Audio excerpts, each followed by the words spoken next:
are here. I'm really glad that you joined me, and I'm grateful for your friendship and glad we met. I think we've clicked pretty quickly, pretty well, and we I have think so. candid conversations about all kinds of bullshit together, and we're honest with each other, so glad for that. Definitely. And if you want to start off, maybe tell a little bit about your background and your family history. And I know you have a lot of family in Mexico City. Yes. So I'm Carolina. In Spanish, that would be Carolina. That's how I say it correctly. I always get referred to as Caroline, so that's a little bit annoying. And They don't even use the A. I know. I'm like, the A is there. They just like completely breeze by it. So I'm like, all right, Caroline's good. So I respond to Caroline as well. So just in case, you never know who's talking to you. So, but yes, my family is, well, my mom is from Mexico City. My dad is from Guanajuato. So definitely have a lot of roots in Mexico. So they immigrated here, and then I was born here. But I definitely still do have roots in Mexico. I love it over there. I love visiting. I love the two different worlds that you see over there. You have, rancho, which is like, just ranch or farmlands with just very laid back, and I guess if I could describe it in a word, is like pure. Like it's untouched by Wild West kind of, civilization. but Mexico version. Yeah, definitely. And everyone just lives like a much simpler life out there, and they're just completely happy with that. And it's beautiful. You get to really see a lot of nature. I know both you and I really like hiking, and so that's the kind of, you can hike and, just see nature. So that's really amazing. And then you have where my mom's from, which is Mexico City, and that's the complete opposite. So you have like the subway, you have just thousands of people in Mexico City. You have access to like everything that you could think of, though. There's different districts for different things, and it's full of culture as well. And that's just a lot more fast paced, and it's really fun going to the city for sure. I didn't know it, but until I researched it when you went down there in October, right? Yeah, I went for Day of the Dead. It's like 3 times the size of New York. It's just it's huge. I never realized how big it was. And it's even more populated now. I definitely noticed that whenever I went, because last time I went on the subway, I mean, it's always like you gotta, be on it. Like whenever they tell you to go, or whenever the subway stops and it's your turn to get on, you got to be on it. If not, you get left behind, and that happened to some of my family as well too. So we always have to, be prepared. But I want to say that this last time we went, it was even more packed, and I don't know if it was because of Day of the Dead, or if it was just because this increase in people migrating to that place that occurred. But the videos that you see from China, where people are just like cramming in and pushing people into the subway to try to get on, that is very accurate. That's how it is down there yeah too? yeah now it is. It used to not be that bad. And like I said, I don't know if it was because of Day of the Dead, but I mean, you got to be on your game for sure to try to get in there and get to where you need to be. But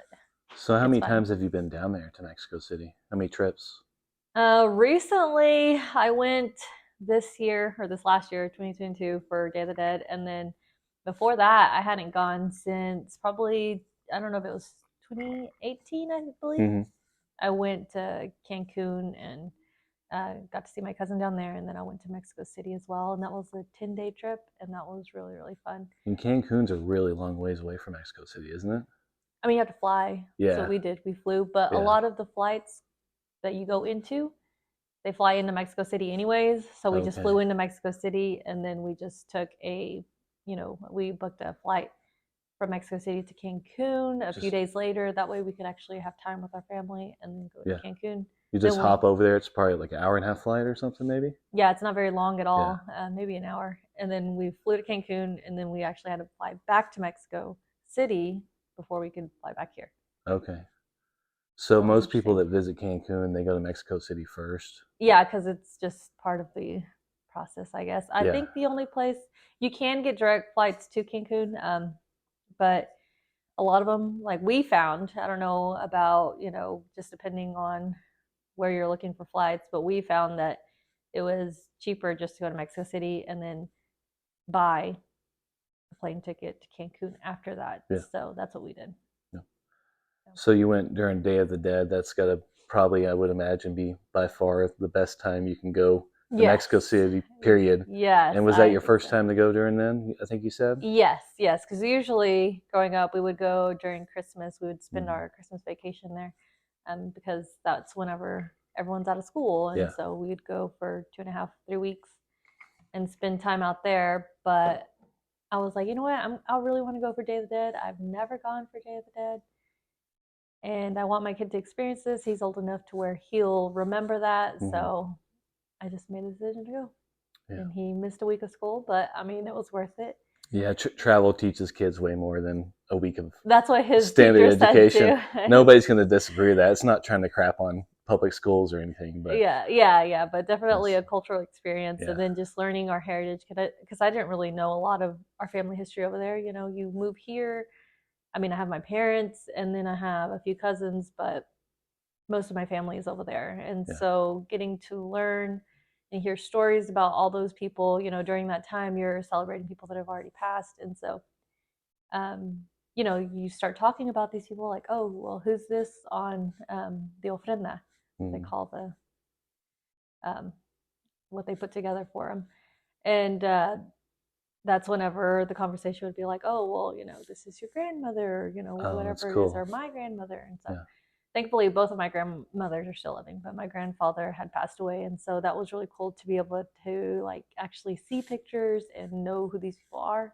Because I'd never met him. And then I hadn't got to meet a lot of the people that were on there. So that was really cool. So tell me, and you maybe touched on it already, but what's your favorite thing about Mexico City in that just general area? And is it fairly easy to get to kind of a country, kind of like you're talking about, like the ranches from Mexico City? Can you drive, say, 30 minutes and get out kind of in the boonies? Probably so to not speak? 30 minutes. Mexico it's so City big. Is very large, yeah. So, and we don't usually drive. I don't know. Driving in Mexico City, I would imagine, would be absolutely terrifying. People don't even want to drive in New York. And if it's 3 or 4 times bigger than New York City, public transit is huge. I would not ever attempt that. But I mean, it's just, you got to like know what you're doing. And some of the stuff that people do like doesn't make sense. And I don't know. I just would never survive trying to drive out there. But, you know, some people I guess can do it. But no, anytime we leave, we go through bus. We used to drive down there whenever I was small. But I mean, I guess just recently with how bad things are like in the border area. And then just like, I don't know, just safety wise, I just wouldn't drive down there. But I do go, you know, we fly in and then we use public transportation. Like I'm not scared to use public transportation that everybody else uses. Seems safe. Yeah, it's safe. We've never had any issues with it. And so that's what we use. With a city that size, you know, Houston and Dallas are dangerous too, but Dallas is definitely, you can get pretty bad. And there's no way there's not crime and really bad crimes, but I think Mexico has this stigma around it that's unsafe, and I'm sure there's parts of it that are, but if you're out kind of in the countryside like you were talking about, did you ever see anything that made you feel unsafe, or is it just like cruising around county roads in Texas?